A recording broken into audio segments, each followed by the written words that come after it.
Good morning. Chapter 8. Good morning. Chapter 8 Structural Change. This is the second part of Chapter 8 Industrialization and Urbanization in Independent India. This can be asked for 8 marks, and in this we are discussing the industrialization process in independent India and the urbanization process in independent India. Okay, so the first part we are going to discuss is the industrialization in independent India, and that separately can be asked for 4 marks. Okay, and that part is a very small part where we are discussing about the industrialization process happened in independent India. When India got freedom, and what are the various industrialization processes happened in India during that independent period. Okay. So, in this we are just mentioning few points about what Nehru did for industrialization and what the nationalist leaders did for industrialization. That is what we are going to discuss in this part. Okay. Only 3 important points are there. Our nationalist leaders believed that the damaged India can be strengthened through industrialization. So, in the last class we discussed that because of the industrialization our traditional industries were damaged, and people were afraid of industrialization, and we had a process of deindustrialization, and later when people realized that through industrialization only we can eradicate poverty. Okay. So, that is what again we are discussing here. So, that was the end of the colonial period. Nationalist leaders believed that the damaged India can be strengthened through industrialization, and Swadeshi movement insisted people to boycott British products. Okay. So, the Swadeshi movement announced for boycotting British products in India, and this has strengthened our industrialization process, because we are boycotting British products and we are encouraging Indian made things. Okay. Hence, that may strengthen industrialization. That was the ideology of nationalist leaders. People realized that industrialization will eradicate poverty. So, that time people realized that only through industrialization our poverty, our unemployment etc., can be eradicated. The nationalists believed that economic development and equality can be achieved through industrialization. So, the leaders believed that we can achieve economic development and equality through the process of industrialization. If we establish more and more industries, then people will get job, and naturally our economy will develop and our poverty will eradicate. For that they wanted to include industrial developments in a 5-year plan. So, when we started our constitution, we included provisions for the 5-year plans, and the leaders believed that only through we can achieve economic development with the help of this industrialization process, and so for that we have to add things for industrialization in our 5-year plans. And Jawaharlal Nehru believed that modern industrial India can be built above power stations, large steel factories, dams etc. So, that is a statement given by Jawaharlal Nehru, and he said that we can build a future modern industrial India on top of these power stations, steel factories, dams etc. So, that is a statement given by Jawaharlal Nehru. This can be asked for, who said this, can be asked for 1 mark question. Okay. So, industrialization in independent India is over. So, only 3 points, and now urbanization in independent India. As you know, industrialization and urbanization go hand in hand. Both are we can say twin processes, go hand in hand. Wherever there is industrialization, naturally urbanization will happen over there, and when urbanization is there, naturally industrialization may come. So, globalization encouraged the spread of cities. Globalization means movement of people from one part to another.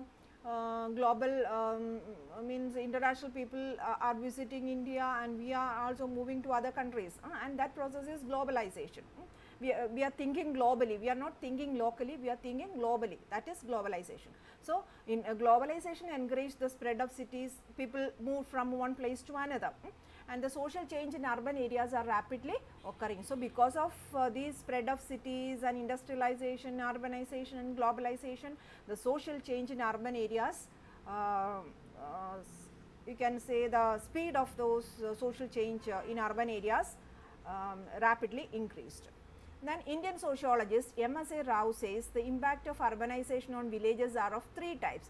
So, under these, actually under this urbanization in independent India, we are writing the 3 points given by M.S.A. Rao. M.S.A. Rao explained the impact of urbanization on villages, and he said the impact of urbanization on villages are of 3 types. This is very important. Impact of urbanization on villages are of 3 types. First one is people migrated to urban areas in search of job.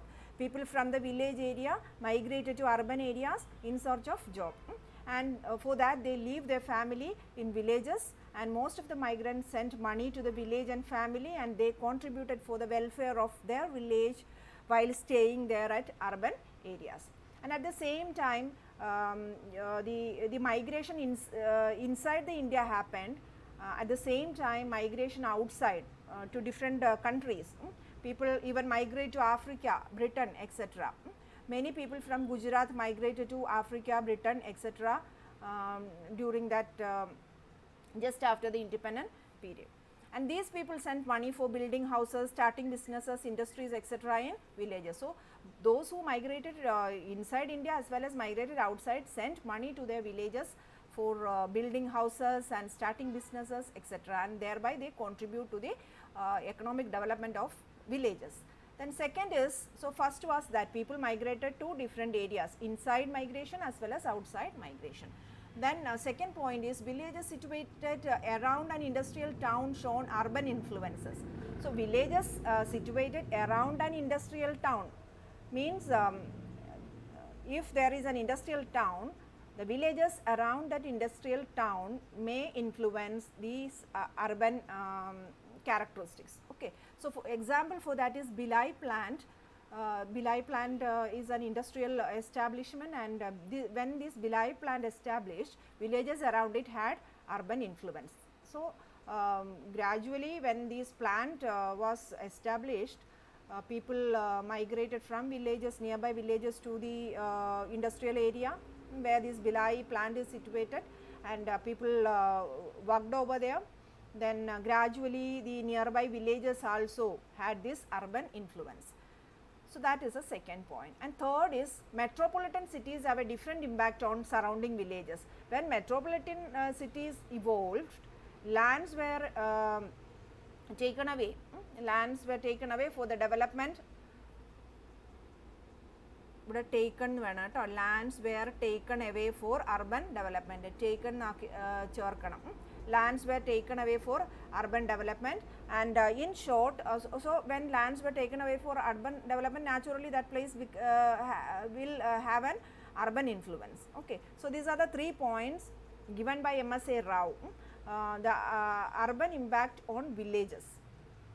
3 points. One is people from villages migrated to different parts. Second is villages situated around an industrial town usually shows that urban influence. Third one is metropolitan cities have a different impact on the surrounding villages because of the presence of these metropolitan cities, because for developing the metropolitan cities we need land, and when lands were taken away for urban development, naturally that places are also had an urban influence. In short, urbanization and industrialization affected our life in the areas of technology, density of population, production, etc.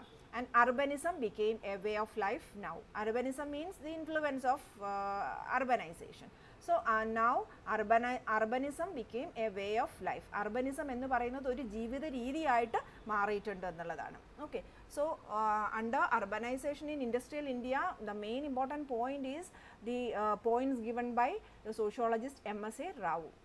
3 points are there, and then we are concluding that now urbanism became a way of life.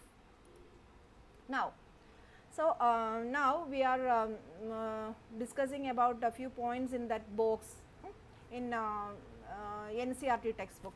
Model of colonial city. Model of colonial city, when Europeans made cities in South India, Europeans planned cities in South India.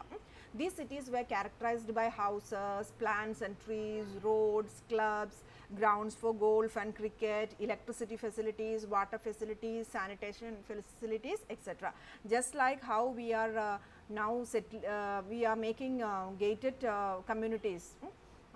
You must be knowing, in cities we have gated communities. Gated communities are the areas where people are living, and in that gated community you can see plants, trees, roads, clubs, then playing facilities, water facilities, sanitation facilities, etc. So, last year we have studied about gated communities, right, and this is a model of colonial city. Europeans made cities in South India just like these gated communities. Okay, this can be asked for a small question. Then last is National Planning Committee. This is also there in the box. National Planning Committee was set up in 1939 by International Congress, and the chairman was Jawaharlal Nehru, and the chief editor of this National Planning Committee was K.T. Shah. Both were Congress leaders, and in this committee 27 subcommittees were, and this committee is established for planning, our development, and 27 subcommittees and 8 groups were there, and these committees gave importance to some areas, and you have to learn those areas. 8 areas are there: agriculture, industry, labor and population, exchange and finance, transportation and communication, health and housing or health and habitat, education, technical as well as general education, role of women in a planned economy. So, these are the various issues various areas that this committee, National Planning Committee, gave importance, and they keeping these areas in mind, they planned the development of India. In 1950, Planning Commission was set up with Nehru as chairman. We have Planning Commission, 5-year Planning Commission is there, and this Planning Commission planned for the coming 5 years, and this commission developed 5-year plans, and from 2014 onwards, in place of Planning Commission we have Niti Aayog.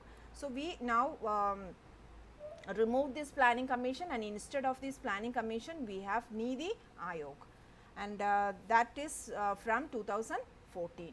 Okay. So, from this usually for small what do you call, small questions like chairman of National Planning Committee and the year of establishment, then when was this Planning Commission set up, 1950, and who was the chairman, and the latest name Niti Aayog, like that small mark question can be asked. So, that is all, and your 8th chapter is now over. Thank you.